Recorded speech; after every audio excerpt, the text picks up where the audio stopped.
moving on to section 7.4, we remember in chapter 6, we talked about special products, so perfect squares and difference of squares. So just to kind of give you a refresher of that, a perfect square is when you have a set of binomials that are exactly the same. So x plus 8, x plus 8.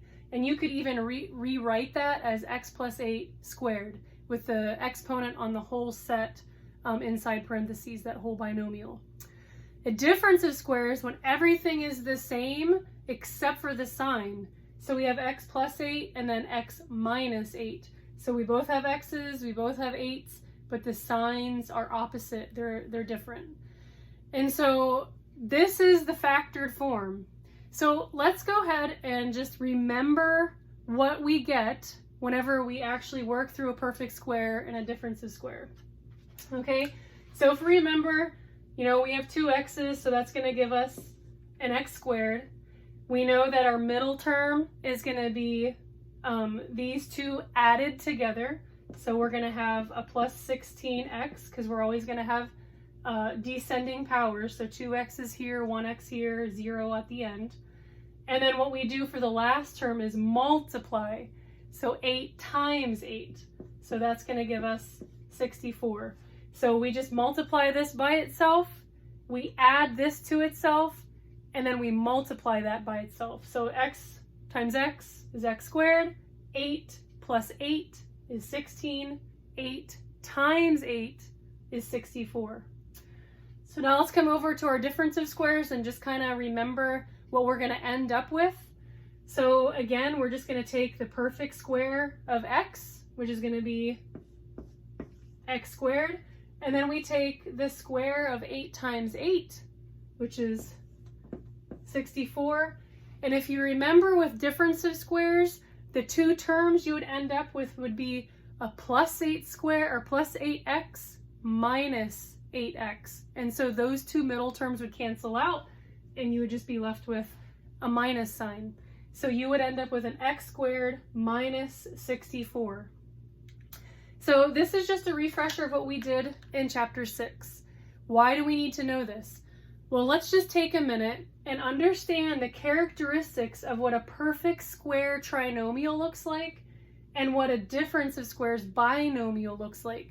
Because if we can identify them, we don't even have to factor them. We'll just know what it looks like without even having to go through that whole process, especially if we have a leading coefficient of greater than 1. So when we look at this, we see that the first term is a perfect square. Okay, you can take the perfect square root of this. We can also see that the last term is a perfect square, meaning you can take the perfect square root of 64. And again, the middle term, if you were to take the perfect square root of the last term, which would be 8, and you multiplied it by 2, you would get that middle term. The other thing that you have to remember is this last term always has to be positive. You can't get a negative perfect square. So you're either going to have a negative times a negative, which equals a positive, or you're going to have a positive times a positive, which is going to equal a positive. So on this last term, this constant always has to be positive.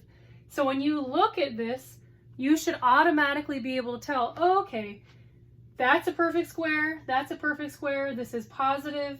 If I take the square root of this and I multiply it by 2, that gives me the middle term. Hey, that's a perfect square trinomial. I don't even have to worry about factoring it. So you can just kind of work backwards. Looking at this one's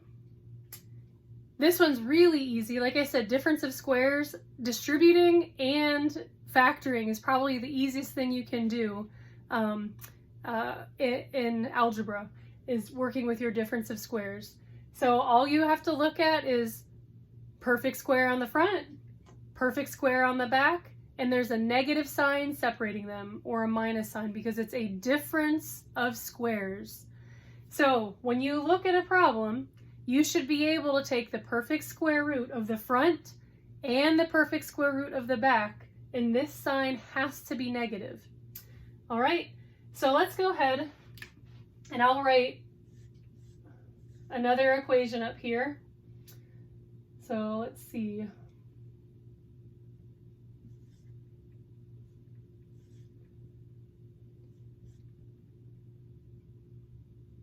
So that's not going to be right. I'm trying to come up with one here on the spot. So let's do 4 plus 4. So let's do 8. 8x, 16, and we'll just keep these all positive. So x squared. All right. So 8x or x squared plus 8x plus 16. So the first thing we need to do is confirm that this is indeed a perfect square trinomial. So can I take the perfect square root of the front? Yes. Can I take the perfect square root of the back? Yes. Is the back a positive number? Is this a plus sign? Yes, it is. If I take the square root of 16 and I multiply it by 2, will it give me this middle number? Well, the square root of 16 is 4, and 4 plus 4, or 4 times 2, does equal 8. So what does that tell me? That tells me that if I were to write this as a perfect, or factor this perfect square trinomial, I'm going to end up with an x plus 4. So x times x is x squared. And then we know that this positive sign, we jump back to see that both signs are going to be positive. So that's where I got my plus. 4 times 4 equals 16. And then 4 plus 4 equals 8. So that's just one brief example. So what about our difference of squares? Let's do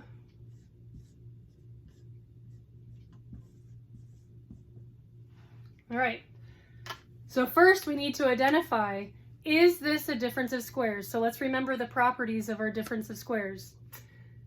Can you take the perfect square root of x to the 4th? Yes. X squared times x squared would equal x to the 4th. So that's a perfect square. Can you take the perfect square root of 25? Yes. 5 times 5 equals 25. Is the sign in between them a negative? Nope, it is not negative. Therefore, this is not factorable. We can't factor it. All right? So the only way this is a difference of square binomial is if this is a negative sign. If that's a negative sign, then you know the perfect square root of x to the 4th is x squared. The perfect square root of 25 is 5. And we know that our signs are going to be different. So a plus and a minus. So x squared plus 5, x squared minus 5. So that's just a brief overview of how we can identify perfect squares and difference of squares, and then how we can factor them when we see them in their expanded form.